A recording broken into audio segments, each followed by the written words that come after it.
I grew up in a very disorganized home where like the doors inside my house had holes in them, and our house there was like some rooms that looked like a hoarder lived there, just piles and piles of stuff to the roof. House demolished in many respects. Like the back of the garden was 6 foot high. It was a mess. So I've grown up with mess, and I'm therefore still pretty messy today.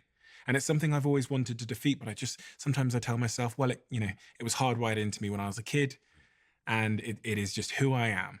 And a lot of people go around saying that. They've just kind of identified with and accepted a certain bad habit is part of who they are. Well, I will say that some of the most brilliant people I know had terribly messy offices, Yeah. and they were very internally organized people. It's kind of interesting. They were like a laser beam in their ability to kind of sort through mess. They didn't see the mess. In fact, my postdoc advisor, who also sadly passed away, an incredible human by the name of Ben Barris, used to walk into his office and there'd just be piles of stuff everywhere. And I'd say, Ben, I think we should clean your office. And he'd say, don't touch anything, because if you move anything, I won't know where it is. And I said, how could you possibly know where anything is right now? And he said, I know where everything is. And so I think some people also, by growing up in or being in that environment, also maintain an uncanny ability to find things. Whereas I'm the sort of person where I can't do any work until everything is cleared away. And so I see myself as on the weaker side of this ability. But to your question, I think stories are very powerful and very dangerous. Stories are the way that humans organize knowledge by and large, right? We don't tend to organize things into lists. We have these narratives that we call stories because from a young age, we learn things not just by hearing them and seeing them, but they are compartmentalized into narratives that have a beginning, a middle, and an end. Sometimes they have a kind of a crescendo and then a relaxation. Just think about a childhood song of learning like the ABCs. They don't teach you the ABCs, A, B, C, D, E, F, G, H, I, J, right? They don't do that. What do? They give you a song, which is a story. Musicians will understand this inherently. Again, I'm not one, but when I started researching neuroscience of music and the brain, came to understand, so it's A, B, C, D, E, F, G, right? The change in the inflections as one does the alphabet as a young kid is the story of the alphabet. Now, people might say, okay, what is he talking about? What's happening here is you create variation in terms of batching of ideas so that something has a beginning, a middle, and an end. So if you think, okay, I grew up in this house and it was really messy and now I have too much mess. And in order to undo that, there's this kind of like hardwired, right? Dangerous words, hardwired neural circuitry in my brain that I would have to work really, really hard to undo. And I'd have to be scared into being a cleaner person or a more tidier person, whatever it is. That's very dangerous because there's a beginning to that, a middle to that, and an end to that. And it has immense meaning as a consequence. One of the most powerful things is to understand that neuroplasticity really involves taking an existing story and dismantling some component of it. What could the component be? Well, there's all this stuff like the Byron Katie work, which says, you take something that you believe as true and you say, okay, like I'm an untidy person, and then you counter it. How do I know that? Well, okay, I have this experience. Okay, that's the story. And then you start running counter narratives. You say, I'm actually a tidy person. And then people say, well, this is silly. You're just lying to yourself, right? Or they say, is it always true that you're a messy person? You start challenging this story from different sides. Now, I believe, because I'm a neuroscientist, I'm not a psychologist or in the self-help world, that the brilliance, the kind of unconscious genius of that approach is actually that what one is doing is you're starting to create a new story. You're starting to kind of infuse different questions into the existing neural network. Now, the brain loves questions.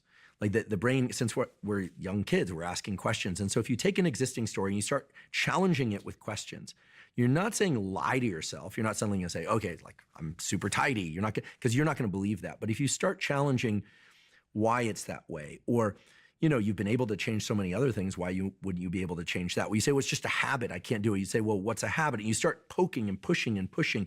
What you eventually arrive at is this kind of, actually, there's nothing keeping me from being a tidy person except this kind of fluency of a particular story. And what you've done is you've interrupted the fluency of that story. So then when you go to the behavior of, do you set things down all over the place or do you put them in an orderly fashion?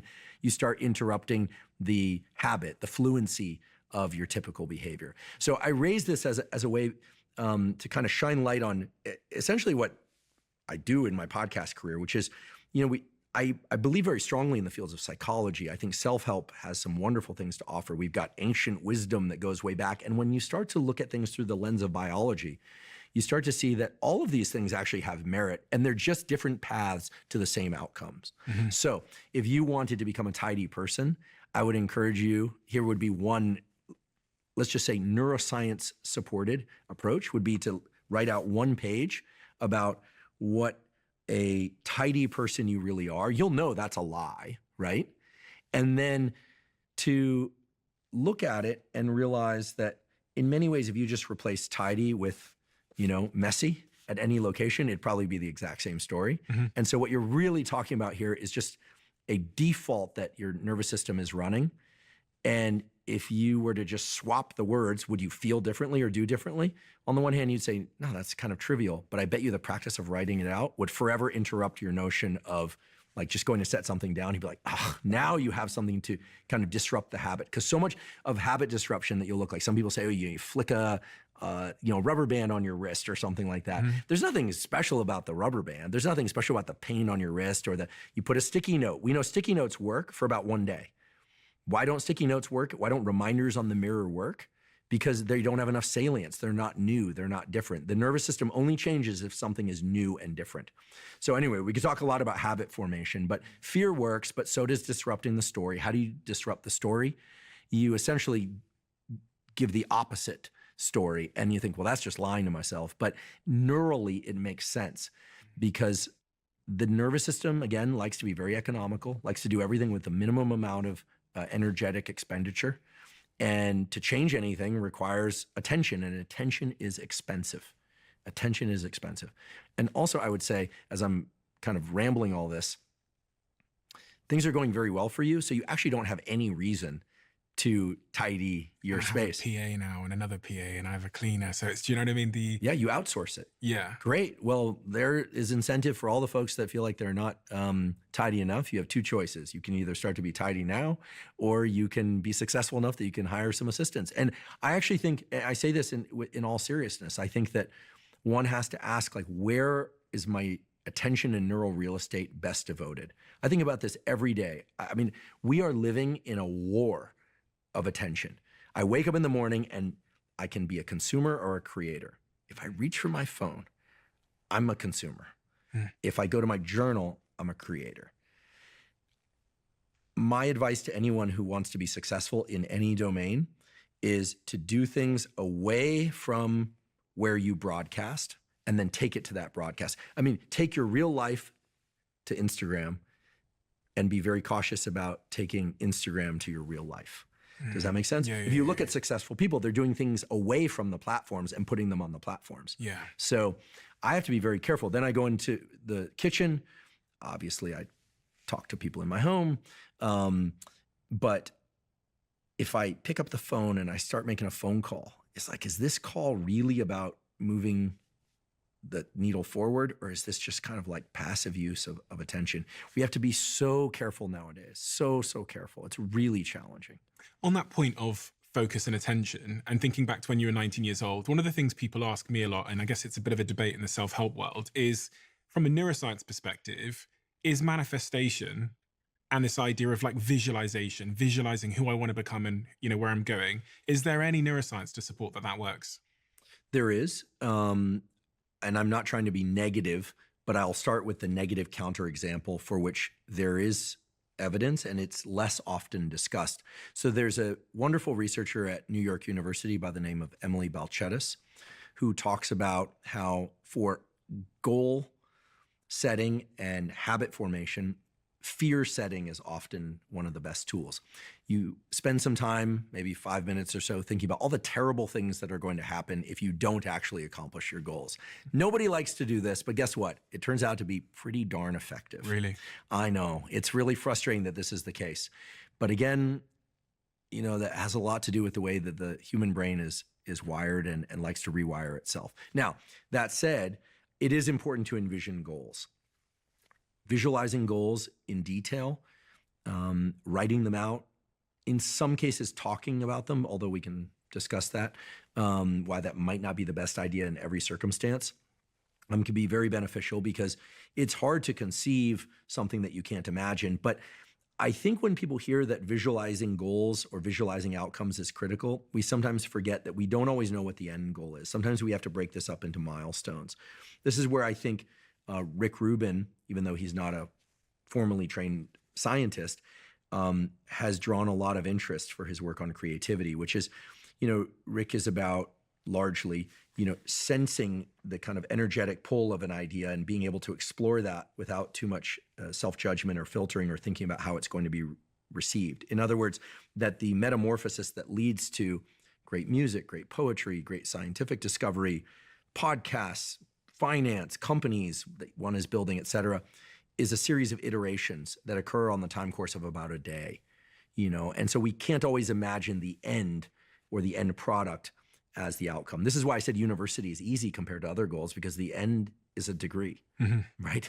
So you pick up your diploma. Whereas in other areas, it's far more mysterious often.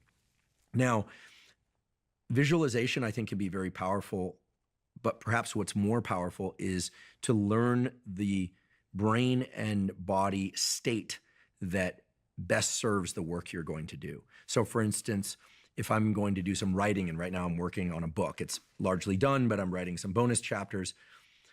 Unless I'm hyper motivated to do that when I sit down and hyper focused, I'll spend 2-3 minutes just closing my eyes, focusing on my breathing. It's meditation of sorts, but what I tell myself is if I can't focus on my breathing for 2 or 3 minutes, how in the world am I going to focus on writing for 2 or 3 hours? That sort of thing. The other thing that I want to make sure I don't forget is I mentioned that telling people your goals oftentimes can be useful if it stimulates a little bit of fear, like you have some accountability. But we also know that because of the affiliative nature of people, in particular people that support us, there is this danger. A friend of mine who's a cardiologist at UCSF taught me this. He said, be careful who you tell that you're going to start a podcast or write a book, because oftentimes the response will be, oh yeah, that's great. You absolutely should write a book or you should do a podcast. And people get a sort of reward from telling people about it, and then they never actually go do it. Whereas I can cite numerous examples of where people were told, you're never going to be able to do that. You're never going to be able to be successful in that. And my goodness, those people dig their heels and they show that they can do it. Now, I get into debates about this with Rick from time to time. It's unclear to me whether or not the energy around trying to prove oneself is detrimental to the outcome. And I sense it is, right? This kind of grinding against take that and take that, as opposed to just doing things out of real love of craft. I think about the way I felt about aquaria and fish as a kid, and it's just like pure delight. That's the word that comes to mind, just delight. I want to learn more about it. I want to do it and tell people about it. That's the wonderful romantic picture of effort and progress and outcomes. But in reality, you probably need both. You need to be able to access some fear and sense of competition, but also delight in craft. Like Peter Thiel's book, 0 to 1, as I recall, defines competition as anti-creativity in many ways, because through competition, you are, by definition, changing what you're doing in order to outdo somebody else or something else. And so you're morphing your creation in order to kind of overcome something. Mm-hmm. Whereas if you're just purely thinking about something you want to grow and cultivate, there are none of those barriers. But in the worlds that I've been in, science, to a lesser extent podcasting, and that's a wonderful feature of podcasting, but certainly in science, it is hyper competitive, right? 2 laboratories working on similar things, people are concerned that if one publishes first, the other will not be able to publish, certainly not in as high quality a journal. And jobs are created through these journal publications. Podcasting is actually a wonderful field because let's say you and I have the same guest on our podcast. All it does is raise it in the algorithm. It's not like, and it's and so I think there's a lot of collegiality and camaraderie in the podcast field that exists in little pockets in science, but science is a brutally competitive field, which doesn't mean it's anti-creative, but in a dream world where there's infinite amount of money for scientific research, because that would better humanity in my view, and people didn't have to be competitive about grant dollars or publication, I think we would make far more progress as a species. So competition fosters outcomes. This is clear in markets. It's clear in a lot of domains. But pure love and delight of craft and creativity, that's definitely the way to go. But in most endeavors, you got to have both. If sitting next to someone in class and realizing, okay, because this was me back when, I'm thinking, okay, I love this topic, but gosh, I want that top mark. I want that top mark on the distribution. Like that's, and like she and he are really, really good. And we're going to study together. But my God, when it comes time for that exam, like I'm going for it. A little bit of competition can bring out our best, I think, certainly in sport. But when it comes to creative endeavors that are really about our own unique contribution, I mean, you could tell me more about this in business because I don't, I have a company, but I'm not a business person. But I always feel like competition can bring out more energy, but not more creativity. Yeah, and I think a big point I was thinking as you were talking was just about how much you let that new energy that comes from competition distract you. And it's the distraction that can destroy you. Because if Apple are going this way and they're building this product without the keyboard and without the stylus, and they've got their vision and they see Samsung doing something over there. And if they divert from their own mission and their own first principles towards what someone else are doing, then that's when it can become destructive. But if it means that they see Samsung doing something and they speed up and invest more in their vision, then it's okay. I think and it is this dichotomy between competition does drive better outcomes for everybody that's competing, but at the same time, it can harm you if it distracts you in a fundamental way. It's kind of how I think about it. Even with podcasting, like, as you were saying, there's so many podcasters doing so many amazing things. Like I look at your podcast and I learn from it, but I know in my core, and we all know, I'm never going to be Andrew Huberman. Well, and I'll never be you. And I'll never be a Joe Rogan. Yeah. I'll never be a Lex. And I admire your podcast very much, and Joe's and Lex's. I think we each have our own unique style that we bring to it. Chris Williamson,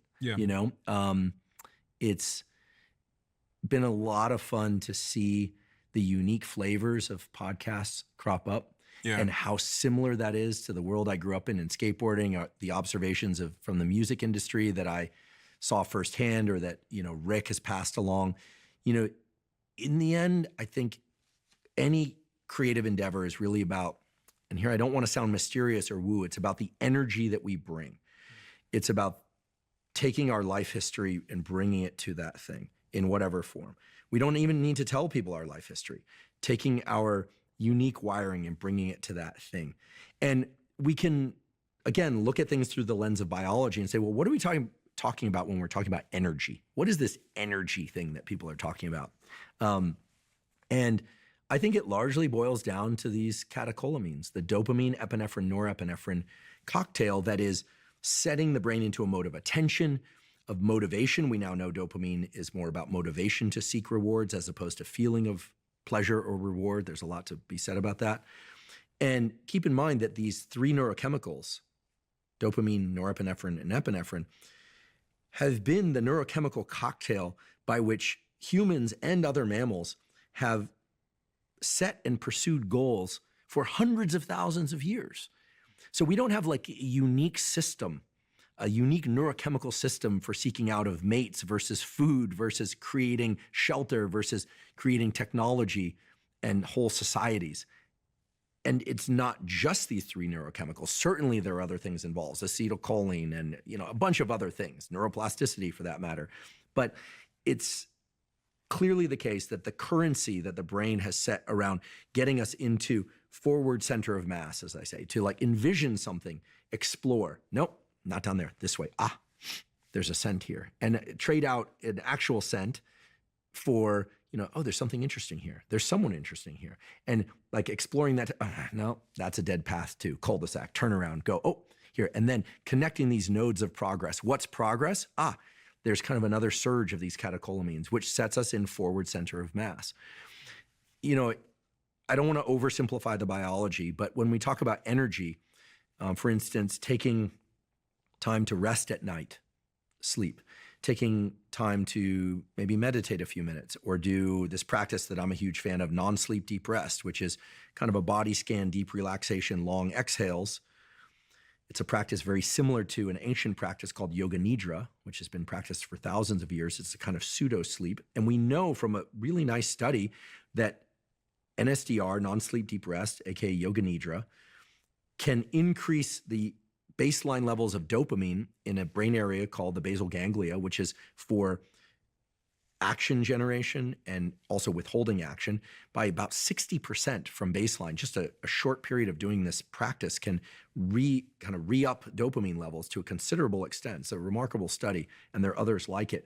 So what does that mean? Well, it means that in rest, we build up this capacity to be forward center of mass when we emerge from rest. That's why I think we have to sleep every 24 hours. This is why practices where we deliberately calm ourselves and still ourselves allow us to be more forward center of mass mentally and physically afterwards. It's kind of a duh when we hear it. We kind of go, oh, duh, of course, rest, action, rest, action. But there's a lot more to it. If you start exploring the layers, you start realizing that excitement for things versus burnout. What's burnout? It's just trying to be forward center of mass for too long. It's, misuse of our dopamine circuitry. It's, ignoring the fact that these catecholamines and dopamine in particular, they are not infinite in their availability, right? There's a reservoir of them that can be depleted, but it can be replenished as well. And one of the best analogies for this was actually explained to me by a guy named Dr. Kyle Gillette. He does some online work as a public-facing physician, endocrinology in particular. And he said, with dopamine, it's kind of like a wave pool. You have this reservoir that can allow you to pursue things or scroll the internet or build businesses, whatever it is. If you are really forward center of mass very intensely, you start generating these waves. And if you get big waves of dopamine and they crash out of the pool, you start depleting the reservoir. So when I think about drugs of abuse like cocaine, which leads to huge surges in dopamine, or amphetamines, huge surges in dopamine. What do we know about huge surges in dopamine? Well, after those huge surges, you drop below your initial baseline to a state in which the same thing doesn't feel as good anymore. You need so much more energy to get the same output. That's what this is, right? That's what this is. So I'll put this on the screen for anyone. Yeah, so my colleague at Stanford, Dr. Anna Lembke, who runs our dual diagnosis addiction clinic and wrote the wonderful book Dopamine Nation, described this best. It's sort of like a seesaw, but whereby you get a big peak in dopamine, let's say from a drug of abuse like cocaine. People on cocaine, it's all about ideas and what's next. They're not like, hey, let's just kick back. It's all about in fact, they have 1 million ideas per second. Most of them are terrible ideas, but they're very forward center of mass, motivated. And then when the drug wears off, they feel very low and very depressed. The dopamine is actually depleted below baseline. People that work excessively, right? We all have different abilities to work output, but people that work excessively and abuse stimulants in order to do that achieve these peaks. Is that like, so what would be an everyday example of that, working excessively? Do you mean like a pre-workout or something? Or do you mean? Yeah, I'm not anti-pre-workout. Listen, I love to be well-rested, hydrated, have a nice pre-workout drink, maybe even a little shot of espresso, listen to some music, and have an incredible leg day workout. It's an amazing feeling, right? But if you do that every single time, you start stacking all these catecholamine release-inducing drugs, okay? So you're getting adrenaline, you're getting epinephrine, which is adrenaline, you're getting adrenaline, you're getting noradrenaline, also called norepinephrine, you're getting dopamine release. You're highly motivated, you're in that state that everyone is seeking, and you try and do that 7 days a week, you're not gonna do it. And then you wonder why in the afternoon you're just completely cooked and you can't do any cognitive work. Well, your dopamine and other things have crashed below baseline. So I think it's important to understand that being, as I'm calling it, forward center of mass, like really kind of motivated and pursuing goals is great. But most of the time we're probably best off just coming off the gas pedal just a little bit to maintain that ability to continue to be forward center of mass. The same thing is true for stress. We hear stress is bad. Well, stress is bad, but it also sharpens your ability to learn. It creates energy. It actually boosts your immune system in the short term. I say, tolerate as much stress as you can, provided you still behave like a kind person, right? Don't say or do things that are unkind, and make sure that you still get great sleep at night. Most people stress, run around, and then they can't sleep at night. And then the next day they're depleted. But a little bit of stress is healthy. Life is stress. Things are stressful. But again, you're going to be in your best state of mind if you're calm and alert. Alert and calm is the magic recipe, and the ability to sleep at night. If you want to take a bunch of pre-workout and you want to listen to some loud music and have a great crush it workout, great. But you should probably also be able to train without all of that. If you're somebody who loves new goals and you're very excited about travel and this and that, great. But do you have to layer in 50 things and then you're sitting around at home and you're wondering why you're so bored when you're back home and why life is so depressing and you need more travel, more stimulation? In every domain of life, we see whether or not it's food or exercise or stimulants or sex or media. If you push things to the max, you're going to feel depleted and understimulated afterwards. And this trough below baseline, as Anna Lembke taught us with Dopamine Nation, that trough is a state that can last a long time. And it's how long? It's proportional to how high that peak in dopamine was. Not how long, but how high that peak in dopamine was. And when you're in that trough, that dopamine depleted state, typically what people do is they try and go out or access things that are going to reactivate the dopamine circuitry. And all it does is drive them further and further and longer into that trough. What's needed is a period of waiting, of non-indulgence in any of these excesses that allows them to return to baseline. We know this from drugs of abuse. It takes more and more drug to try and get what turns out to be less and less of a high. Most all addiction, most all compulsive behavior can be cured, essentially, through a period of abstinence lasting somewhere between 30 and 60 days, which to somebody who's highly motivated to seek that thing or do that thing sounds like an absolute horror. But that is highly effective. So for some people, it's work and stimulants. You know, a number of people taking Adderall and work. I hear from these people all the time. Typically, they are from the tech and finance world. And they're like, why am I burnt out? Well, you've been blasting these catecholamine regulated circuits for years. You need to just accept you're going to feel a little low for a week. Then you're going to feel a little less low. Then you're going to come back to baseline. And then, and only then, can you really get back into like full forward center of mass. But at that point, you can introduce, I do think there is a clinical use case for certain ADHD meds, which are amphetamine. There are certain people that need those meds. Other people have driven themselves into this dopamine trough. And so they're seeking out anything and everything to get them out of that trough when really what they need to do is stay away from all that stuff and just wait. Just wait. Go on holiday or something. Go on holiday. Try and find reward in smaller things.